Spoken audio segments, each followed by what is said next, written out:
ಈಗ ನಮ್ಮ ನಿಮ್ಮೆಲ್ಲರ ನೆಚ್ಚಿನ ಆಹಾರ ಮತ್ತು ಸರಬರಾಜು ಮಂತ್ರಿಗಳಾಗಿರುವಂತಹ ಶ್ರೀಯುತ ಕೆ.ಎಸ್. ಮುನಿಯಪ್ಪ ಅಪ್ಪಾಜಿ ಅಣ್ಣವರಿದ್ದಾರೆ.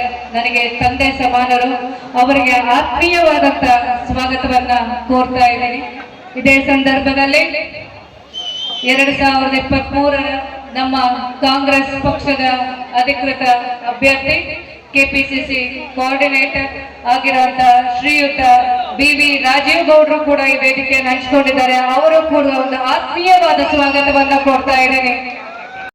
ಅಪ್ಪಾಜಿ ಅವರು ಕೊಡ್ತಾ ಇರುವಂತದ್ದು ಇವತ್ತು ಏನ್ ನಮ್ಗೆ ಅಕ್ಕಿ ಭಾಗ್ಯ ಇದೆ, ಅದು ಅಪ್ಪಾಜಿ ಅವರ ಸರ್ಕಾರ ಮತ್ತು ಅಪ್ಪಾಜಿ ಅವರ ಆಶೀರ್ವಾದದಿಂದ ಇವತ್ತು ನಮ್ಮ ಮಹಿಳೆಯರಿಗೆ ವಿಶೇಷವಾಗಿ 2,000 ರೂಪಾಯಿ ಕೊಡ್ತಾ ಇದ್ದಾರೆ. ಬಸ್ಸಲ್ಲಿ ಉಚಿತವಾದಂತಹ ಪ್ರಯಾಣ, ವಿದ್ಯಾರ್ಥಿಗಳಿಗೆ ವಿದ್ಯಾರ್ಥಿ ವೇತನವನ್ನ ಕೊಡ್ತಾ ಇದ್ದಾರೆ, ಉಚಿತವಾಗಿ ಕರೆಂಟ್ ಕೊಡ್ತಾ ಇದ್ದಾರೆ. ಇಷ್ಟೆಲ್ಲ ಕೊಟ್ಟಿರುವಂತದ್ದು ಕಾಂಗ್ರೆಸ್ ಸರ್ಕಾರ. ಇವತ್ತು ಒಬ್ಬ ಬಡವ ತನ್ನ ಮನೆಯಲ್ಲಿ ಒಂದು 10,000 ರೂಪಾಯಿ ಉಳಿಸ್ತಾ ಇದ್ದಾನೆ ಅಂದ್ರೆ ಯಾವ್ದ್ರಿಂದ? ಕೇಳಿಸ್ತಾ ಇಲ್ಲ, ಜೋರಾಗಿ ಹೇಳ್ಬೇಕು. ಕರೆಕ್ಟ್, ಕಾಂಗ್ರೆಸ್ ಸರ್ಕಾರದಿಂದ. ಅದರಲ್ಲಿ ವಿಶೇಷವಾಗಿ ನಮ್ಮ ಅಪ್ಪಾಜಿ ಅವರ ಕೊಡುಗೆ ಇದೆ. ಈಗ ನಾನು ಅವ್ರ ಹೆಸರು ಹೇಳ್ತೀನಿ, ನೀವೆಲ್ಲ ಜೈಕಾರ ಹಾಕೋದ್ರ ಮುಖಾಂತರ ಅವ್ರಿಗೆ ಇನ್ನಷ್ಟು ಹುಮ್ಮಸ್ಸನ್ನ ಕೊಡ್ಬೇಕು. ಕೂಗ್ತೀರಾ?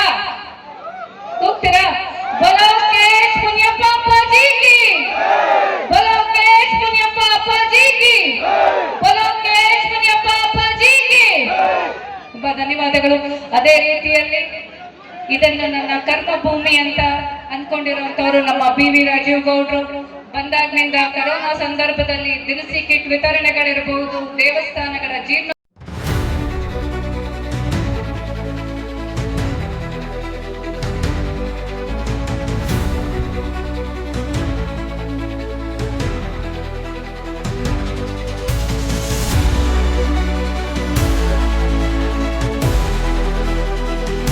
ಆಂಬ್ಯುಲೆನ್ಸ್ಗಳಲ್ಲಿ ಒಂದು ಆಂಬ್ಯುಲೆನ್ಸ್ ದಿನ 2 ಜೀವಗಳನ್ನ ಉಳಿಸ್ತಾ ಇದೆ. ಎಡಗೈಗೆ ಮಾಡಿದ್ನ ಬಲಗೈಗೆ ತೋರಿಸ್ದಿರ. ಇದು ನನ್ನ ಕರ್ಮಭೂಮಿ ಅಂತ ನಂಬಿದ್ದಾರೆ. ಇದು ಇವತ್ತು ಈ ಸಲ ಅವ್ರು ಬಂದಿರೋದು 6ನೇ ಸಲನೋ 7ನೇ ಸಲ ಈ ಕರಗಕ್ಕೆ. ಅವರು ಮುಂದೆನೂ ಬಂದು ಮುಂದೆ ಶಾಸಕರಾಗಬೇಕು ಅನ್ನೋದು ನಮ್ಮ ಹೆಬ್ಬಯಕೆ. ಇವಾಗ ರಾಜೀವ್ ಗೌಡ್ರಿಗೆ ಒಂದು 3 ಜೈಕಾರ ಕೂಗಣ್ವಾ?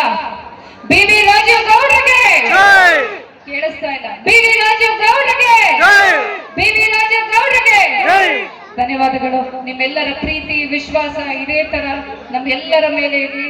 ಮುಂಬರುವಂತ ಎಲ್ಲ ಚುನಾವಣೆಗಳಲ್ಲಿ ಕಾಂಗ್ರೆಸ್ ಜೈಬೇರಿಯನ್ನ ಬಾರಿಸಲಿ.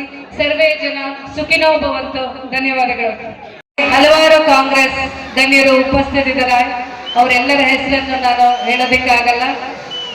ಅವರೆಲ್ಲರಿಗೂ ಆತ್ಮೀಯವಾದಂತ ಸ್ವಾಗತವನ್ನ ಕೋರ್ತಾ ವೇದಿಕೆಯ ಮುಂಭಾಗದಲ್ಲಿರುವಂತಹ ಎಲ್ಲ ನನ್ನ ಅಕ್ಕ ತಂಗಿಯರಿಗೆ, ಅಣ್ಣ ತಮ್ಮಂದ್ರಿಗೆ, ನನ್ನ ಎಲ್ಲ ಹಿರಿಯರಿಗೂ ನಮಸ್ಕರಿಸ್ತಾ ಇದ್ದೀನಿ. ಈ ದಿನ ನಮ್ಮ ಜಂಗಮಕೋಟೆಯಲ್ಲಿ ವಿಜೃಂಭಣೆಯಿಂದ ಕರಗ ಮಹೋತ್ಸವ ಜರುಗ್ತಾ ಇದೆ. ಕರಗ ಅನ್ನೋದು ಏನಕ್ಕೆ ಮಾಡ್ತಾರೆ ಅಂದ್ರೆ, ಆ ತಾಯಿ ಆದಿಪರಾಶಕ್ತಿ ಹೋಗುವಂತ ಜಾಗದಲ್ಲೆಲ್ಲ ದುಷ್ಟ ಶಕ್ತಿಯ ದಮನವನ್ನ ಮಾಡಿ ಎಲ್ಲ ಸುಖ ಶಾಂತಿ ಸಮೃದ್ಧಿಯಿಂದ ನೆಲೆಸಲಿ ಅಂತ ಆ ತಾಯಿ ಹರಿಸ್ತಾಳೆ.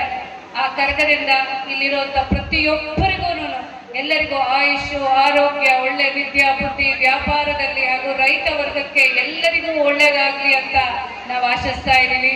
ಇವತ್ತು ನಮ್ಮ ಕಾಂಗ್ರೆಸ್ ಸರ್ಕಾರ ಬಡವರ ಪಕ್ಷ ಅಂತ ಹೇಳ್ಬೋದು. ಇವತ್ತು ಅನ್ನ ಕೊಡ್ತಾ ಇರೋದು ಯಾವುದು ಅಂದ್ರೆ ನಮ್ಮ ಕಾಂಗ್ರೆಸ್ ಸರ್ಕಾರ. ಅದರಲ್ಲೂ ವಿಶಿಷ್ಟ